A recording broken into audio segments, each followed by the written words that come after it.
Well, hello everyone. Welcome to the show about body positivity and art and design and generational healing, but it is also the show that has no name at this point still. We're still figuring Uh, it out. If you have any suggestions, let us know. yeah, put the comments below. Basically, we want to get our branding right. So, because we're blending our two brands, so we have to. Exactly. Oh, my For bra. sustainability and the fat boobies. What? That's my brand. Am I Okay. So I am Deborah Lindsay, and this is Kenna Lindsay. She's the CEO of Kenna Shop and an amazing artist, which wrong? you all should be following if you're not. Um, And again, my mother, Deborah Lindsay, who is the COO of Pitch Hub, a local Santa Cruz business. yes, I've Very just been hired. exciting. That was the news that we didn't share last week, but now it's the news that I have a job. Woohoo! And I have a COO job, which is great. I've been working Yeah. towards this for a long time. So Yeah. that's the very good news. Congratulations, Mama. Thank you. I'm very happy about that. Now you have a topic today, Kenna. I've written it down, and it's generational relationship to body positivity.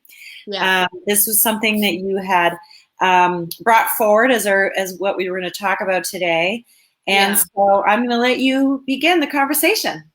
Yeah. So this is coming up because I did a market recently where there were women who are like 40 plus, over than 40, who seem to be having a very difficult time with my booth. And that seems to be a reoccurring thing, that women who are over a certain age have very, very strong reactions to body positivity and this whole kind of movement. I also just did a TikTok that's getting some popularity. Tess Holiday commented on it. Oh, wait a minute, you have to back up and tell people who Tess Holiday is. She's just a incredible plus size model, super beautiful. Look it up. Her work I is mean, just she's been on Vogue, yeah, yeah, yeah. which So is a big deal. she thought I was funny. She commented. If I had long hair, I'd be swishing it like you right now, but That um, was and I mean, so I just want to say that, like, you and I have an incredible opportunity when we're at the markets to observe yeah, people, like interactions around this topic. Like, it's really very visceral yeah, because like, you'll go to a market and it will be like t-shirt shop, earring shop, candle shop, tits and ass. And so, like, it's yeah. it's really, like, we see it all, and we see, and you've talked about this before, where there'll be the people who walk by like this, Yeah. right? And then there'll be like the people who are like, oh my god, this Yeah. is like, a breath of fresh air, and they're so overjoyed, and you get everything in between. Of course, the best part is seeing the parents who walk up and their kids, and they're just like, yeah, like, this is cool. It's the So best part, right? Because yeah, you yeah. just see in that moment that kid's future life with their relationship to their With their body. relationship to their body. Yeah, exactly. Like seeing, and this is kind of going into what we're talking about, like um little kids having more opportunities to see like beautiful plus size representation and stuff like that. And kind of like what I was talking about in my TikTok is again the fact that, you know, women who are generally over 40 tend to have very strong reactions, and a lot of them can be very negative to my work. Right. And I don't know if this is a fair generalization. I think it is, but I would love your input. But my thought on it, and then that I was getting a lot of responses where a lot of other artists and people who did this kind of work were saying, yeah, this is really prevalent, and um, that they were sharing reasons that they think this happens, and I wanted to share some of them with you and like what you think and kind of about that, because I know that we also have a large following of women who are like above 40 and who are getting like really into this whole body positivity movement and like really enjoying these conversations. I know that Nora recently, our friend Nora, had a conversation with her mom. Would you want to? Yeah. So, so one of our listeners, who's a friend, she was saying that she was going to go to Los Angeles and she was going to talk with her mom about the topics that we discuss, and and sort of check in with her about like, well, why were you always doing this thing, and what was your thinking around that?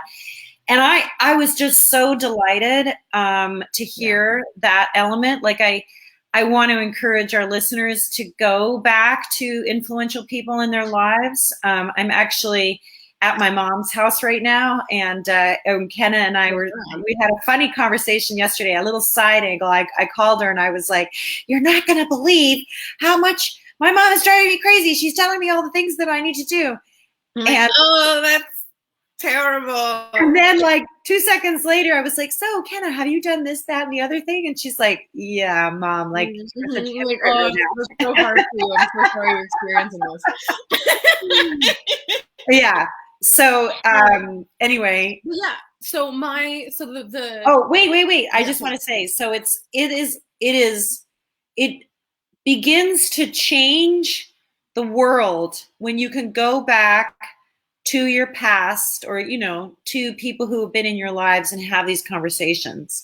So if you're feeling like you can take those steps, I just want to encourage you to do that, because I think that's a really important piece. So that's what I just wanted to say about Nora, or I don't want to say her name. Sorry, now we've said her name twice. But about our listeners is taking this opportunity to speak to people who've influenced you over your life, and start to engage them. And if it feels safe, like a non-triggering for you to do that, or if it does feel triggering and you feel supported to be able to have those conversations, try to have them. Yeah. One of the other comments that we also got was like, "Oh my God, you're giving us permission to eat." And I was like, "Yes, please do. You should be eating. You should be eating. We really want to make sure that everybody's eating." And I just thought, wow, that is, and this energy, sorry, aliveness. Yeah, we want you alive. We want you eating. So the which brings up what you were asking me about, generational conversations about food. I mean, every single person that I grew up with was always on a diet. Yeah. My parents were always on a diet. Yeah. And, I think my sister would say the same thing. She's a little older than I am. And so I don't know when diet culture became like the thing. I would say it's probably in the 40s, 50s, and the reason I say that is I think that it came after Depression, after the wars, the world wars, like where people, there was certainly that model Twiggy. That's what I was going to say. I think the like 60s, generally like late 50s, early 60s is kind of when it like kicked off, because it was like, everybody had now had food again, had like, they weren't any like being limited in terms of what they could eat, what they could have. There was a lot of abundance. And so there started to be this fashionable limiting of food and diets and all that kind of stuff, and changing. Right. But it wasn't only that. I mean, because I know that a guy that I dated, his mother, this was years ago, not your dad, but years ago, and she would drink olive oil or drink oil before she ate as a way to fill up before she, I know. So, that would have been, that would have been sort of pre-60s for sure. Right. So, being slender, I being slender has been something at least in the last 100 years, varying degrees. Let's just say that. And we don't know the history. People are more than welcome to add historical references here. Yeah. But regardless, the point is that you're noticing a high degree of people who are in my age range, a little younger, a little older. Specifically women as well. And so kind of what I've been considering, what I think some other people were also talking about on this thread that I had on this video, was that you guys didn't really have any representation. Oh God. For plus size people. And like that there's this, and so now that there are plus size models, now that there are, for some women who have spent their entire lives hating their bodies and putting in so much work to become a proper woman, a correct woman, the right way they're supposed to look, right? Yeah. There is an incredible amount of anger at fat women or like plus size women who aren't playing that game, because it's unfair, right? It's unfair that they have had to play this game their entire lives. Yeah. And now there's this whole generation of young women who aren't playing that game. And it's like, well, fuck, this is how it has to be, right? Or else I've been hating myself for no reason.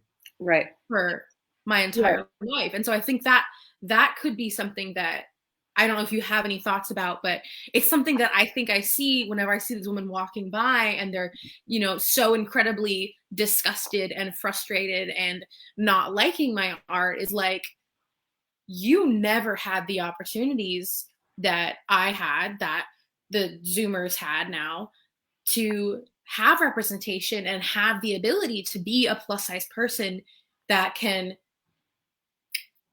be in the world in a more comfortable way. I mean, there's still so much, but Totally. So, I was never small, but like I was probably a size 12 for a lot of time. And when I was growing up, that was hard. A size 12 was probably the largest you could easily find. Right. And it was the top of the rack. Then maybe it became size 14. And that was, like you're pushing, there was no X1, X2, X3. That was just never. Yeah. And I mean, even when I was younger, the things that were available to me were older women's clothes. When I was like 9, right. I was wearing like, maternity clothes and business casual clothes for women who were in their middle age, Right. Sorry, right. Well, so clothing wasn't there, representation wasn't there. If the representation was there, it was always a joke. The character was a joke character. They were always the one that people, they may have been tolerant of every other person in the room, but they weren't tolerant of the plus size person. And so we have learned to consider them stupid, to consider plus size people messy, incompetent, unhealthy. Yep. And that actually was a comment that my friend made, was that there's a lot of concern about health. So when they see plus, I would love to talk more about that later. So, well, feel free to have a talk about that. You were very much influential in my learning around health, plus size bodies and health. And I know, and we know several people who were probably the epitome of healthy, like marathon runners, right, dropping over from a heart attack. And, and so, I think that, why don't you talk for a minute? No, that like, sorry, I also kind of lost my thought. That like, yes. So let me ask you a question. What else did you want to say about generating? I wanted to see whether or not you think that rings true, whether or not you think that there is,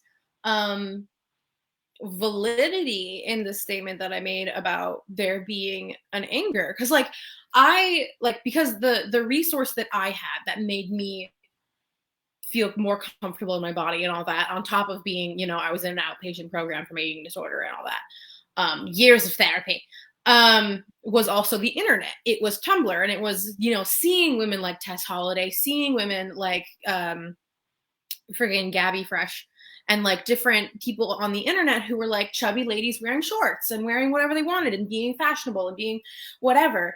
And so having that representation made me get to where I am and made me comfortable seeing other women like that. And because y'all didn't have that, do you think that there is a validity in what I'm positing? I think there is an anger towards us in the similar way that there's an anger towards people who are like, oh, well, this generation has it so easy now, you know, like getting frustrated or being really, really, really excited. Like, I think that that's the other thing is there's no middle ground, I think, for women who are over 40 in relationships to their bodies. And like, again, I'm just positing this as a whatever, and I'd love to hear your thoughts, but that you are either so fucking hardcore down, like excited for this thing, or angry, don't like it, disgusted. Like, and those are really the two things that I've seen from people. You know, there is no middle ground because relationships with their bodies are so tumultuous. You know? It's hard for me to speak, you know, like for everybody. I think I'm in the group that's super excited. As you can see, here I am. I go to all the shows with you. I'm doing this show with you. I'm super excited. It feels really liberating to me. I haven't noticed as many women. I have noticed men. The older men don't like the material. I think that's, I mean, they do and they don't. Who knows, right? I would like to pose this question to our listeners. I really want a lot of engagement around this. I want to hear what your opinions are, because I think that this is getting at the root of something that a lot of us have to deal with. And I want to just start that dialogue. I just know that there was no representation. I know that it was really hard to feel like there was nothing to wear. I wore for a long time men's clothing, or black clothing because the pretty clothes were not available. And I think that when I started to see, you know, African American models, Asian American models, you know, trans models, every step of the way, those are like achievements in representation, and not just models, but actors and conversations and authors and you know, all of that. And it's just like, it's such a breath of fresh air. But I've also been one of those people that wants to hear, you know, new music and new thought. You know, I don't watch shows over and over and over again from a different time period. I don't listen to just generational music because I'm going forward and I really want, and I'm not saying that that's bad. I'm just saying that my mind wants to know what's next. And what's next is this whole thing about embracing everybody, right? That there's room at the table for everybody. And that, you know, you have value and you have beauty, and I have value as a gray-haired woman. This is one of the reasons it was so exciting to be hired in such a great position, was because it was like, wow, you know, you're not seeing me as a beyond useful person, right? Which in some situations that is. And so you know, you and I, we're about like creating space for everybody, regardless, and believing in everybody. You know, does that mean that I don't want people to continually to strive to be their best person? No, I want everybody to continue, however that feels the right, safe, best place for you to be. For me, it's always in my career, in my learning, in my education, in my travel, and keeping my mind and my body supple for movement and doing yoga. But that's my decision, right? Yours is going to be different. It's no different than, you know, people making a decision what you can and can't do with your body, right? Like it's none of your business what I do and how I am. And I think that's the way I take it, right? Like be who you are, be the best you can be the brightest that you can be, and the rest you get to do yourself, you know? Right. Yeah. Yeah, absolutely. And I think that is a incredible way of thinking. And I think that it is a relatively unique way of thinking that not a whole lot of people have or practice. You know what I mean? So yeah, it's an interesting conversation, and it's something that I would love to talk about more.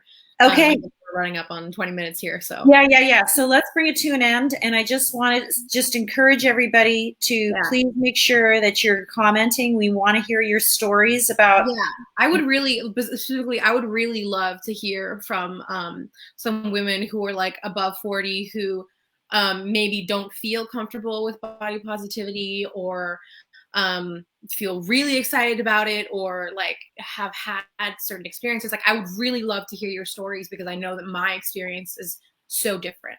Okay. So please. Yeah. So be a part of the conversation. And just a reminder that, Kenna, you have a market on the 19th that is in Santa Cruz. I do. So, yes, downtown. Downtown. Also, commissions are open, right? Yes, my commissions are open. I am taking a holiday commissions. I'm putting people on a wait list. So if you want to be on that list, then hit me up. And yeah, I'm excited to do work with a bunch of people. So great. So think of it for holidays, because you want to give the person you love a picture of your tits and ass. You know you do. So, awesome. Okay. Well, thank you very much. I'm Deborah Lindsay, and you can reach us down below. That's how you get a hold of us. Okay. Thanks, everybody. Have a great day. Until next week. Bye.